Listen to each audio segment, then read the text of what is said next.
Joining me now from Parliament House in Canberra is the opposition leader, Bill Shorten. Welcome to the program for 2017, Mr Shorten. Thank you, Lee. Good evening. That was a pretty extraordinary attack on you, that you're a sycophant, a social climber, a parasite, that you sucked up to Melbourne's elite. What do you say to that character assessment? Well, there were two arguments today. I was fired up about 1 million families losing family payments. For a family on $75,000 a year, they're going to be about $1,000 worse off, courtesy of Mr Turnbull.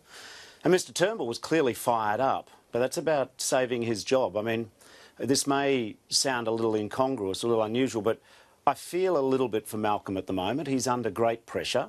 You know as well as I do, Lee, that the drums are beating in the corridors of Canberra about whether or not he'll remain Liberal leader. And I think he's showing pressure. I don't think Australians have seen that sort of anger from him since his famous election night speech.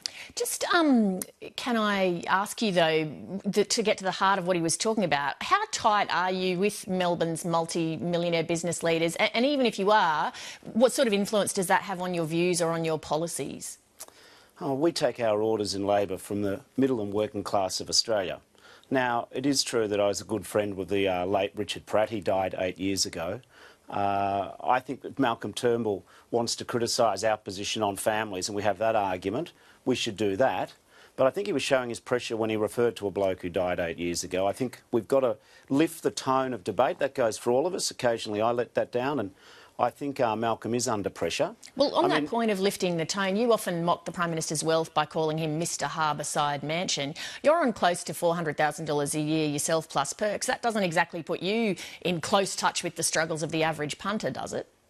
Judge us by our policies. I mean, the fact of the matter is I don't begrudge Mr Turnbull's wealth, but I do begrudge when he has seriously out-of-touch policies which are massively disappointing. It's not Labor's plan to give a $50 billion tax cut to large corporates. It's not our plan to treat Centrelink recipients as quasi-cheats and criminals. It's not our plan to not tackle housing affordability and to defend negative gearing. Mr Turnbull's policies, leave aside his personal attack on me, his policies are seriously out of touch. I mean, well, you said judge us on our policies, so let me ask you about some Labor policies.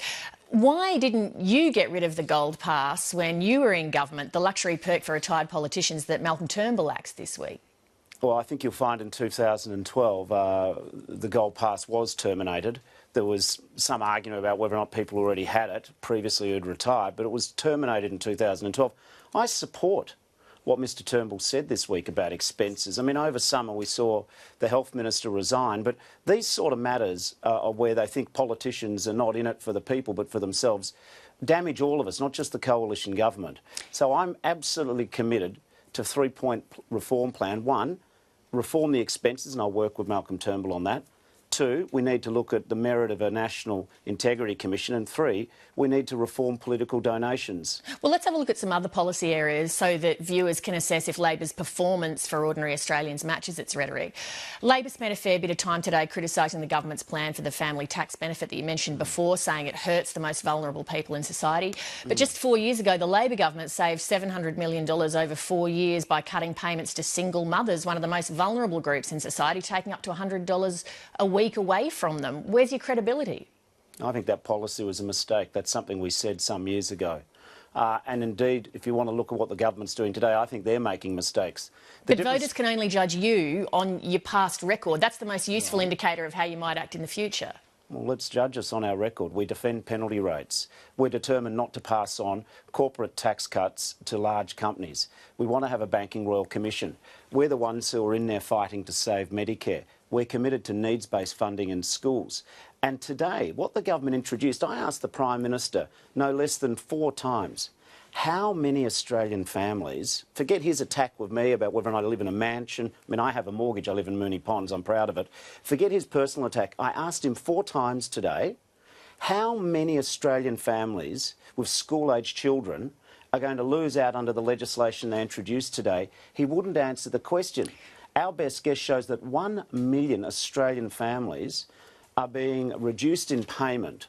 And since you raise school-aged children, let me ask you about the federal government recently announcing that it was considering curtailing the growth in funding for some of the wealthiest private schools in Australia. Labor criticised that move and stood up for the private schools. How does that square with standing up for the most vulnerable, as Labor says it does? Well, what we actually said is that we don't want to start the public versus private debate, but we believe in needs-based funding. Well, why do some of those schools need funding? Well, I think that there is a point which you're raising which is legitimate. If the government's serious about properly resourcing schools and putting forward a proposition which says that very wealthy schools who are well in excess of the resource standard, if the government's serious about looking at that, we'll work with them. See, my job as Leader of the Opposition this year is to prepare policies for the next election, social and economic policies that put people first. And it's also, though, I have to say, my title is Opposition. Where I disagree and my values and Labor values don't agree with what the government's doing, we won't take a backward step. Mr Turnbull can call us all the names under the sun, but we are going to stand up for these million families who've done nothing except be the target for Mr Turnbull's very tough cuts. To keep looking at Labor's record, how about the government's superannuation reforms where they wanted to cap retirement accounts at $1.6 billion and then tax above that at 15%? Labor, under your leadership, sided with the super rich in opposing it. No, what we did is we believe we had a better plan to cap the excessive tax concessions in superannuation. But I do think it is a very poor principle of lawmaking to retrospectively punish people, no matter who they are. Mr Turnbull says that somehow Labor is just into class war. We're not. We believe, though, that laws shouldn't be retrospective, and Mr Turnbull was creating massive uncertainty in the superannuation system. Now, I think Labor's on the right track with our policies. In 2017, we're going to stand up for Australian jobs. We're going to put TAFE back at the centre of vocational education. We've got the only fair income plans on housing affordability, and we will push for the Banking Royal Commission. We're not going to let the government off with its savage cuts to Medicare. And today, Mr Turnbull, I think, showed that he's about defending his own job. Does anyone seriously in politics think that his pressured performance was anything other than appealing to his backbench? My concern is he's so keen to impress the right wing of his party that millions of ordinary Australians are the price that he's willing to pay to keep his job. On those ordinary Australians you mentioned, a poll this week found that 44% of Australians would support a policy such as President Trump has introduced to make it harder for citizens from 7 mainly Muslim nations to enter the US. You look at Pauline Hanson's One Nation, which is anti-Islam. It's polling about 8% of the vote. What do those two things suggest to you about what the ordinary Australian's thinking? Well, first of all, I don't believe this country will make genuine progress if we practice the politics of division. The Labor Party stands true to its values, and this is why we do have a fundamental disagreement with One Nation on these matters. We don't think a person's religion or lack of it should be the basis for policy making. I believe that immigration's been a net good for this country, and we don't think people's country of origin should be the topic for divisive politics. I thought the Liberals used to believe this, but I've been very disappointed that since John Howard to now, the Liberals are now looking at preferencing One Nation ahead of a mainstream party like Labor. We won't horse trade our values in the Parliament. We can work with One Nation in the Parliament professionally, but we're not going to horse trade our values in the Parliament or at the ballot box. And I think Australians want consistency out of their political parties, not the politics of fear and division. So Labor rules out preferencing with One Nation? That's been our policy and it remains our policy, full stop.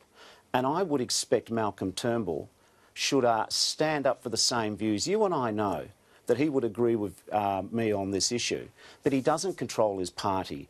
The good thing about Labor is we're united, and the Labor Party, I'm sure, will back the position which I've enunciated tonight, which has been our policy. Bill Shorten, good to have you on the program. Look forward to seeing you again over the year. All right, thank you very much.